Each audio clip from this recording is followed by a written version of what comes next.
And they were very poor compared to the early settlers, the second wave, very poor, and had very little money on them when they arrived in the port of Jaffa. They knew nothing about how farming and agriculture, because as you know, Jews in Russia and Eastern Europe were not allowed to work on cultivation of land, and had nowhere to stay, and didn't know how to make a living for themselves in the new country called Palestine.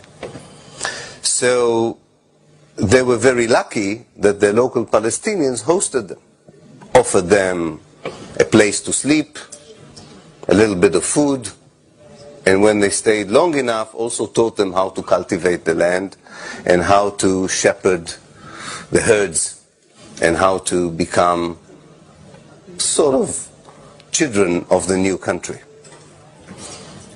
But at night, these settlers, under the candlelight, wrote diaries. They were obsessive diarists. They wrote a lot of, every day they wrote in a diary, which is good for the historian. They wrote about everything. A mosquito bite, they didn't sleep well, a lot about the women they didn't like, the women didn't like the men didn't like the men.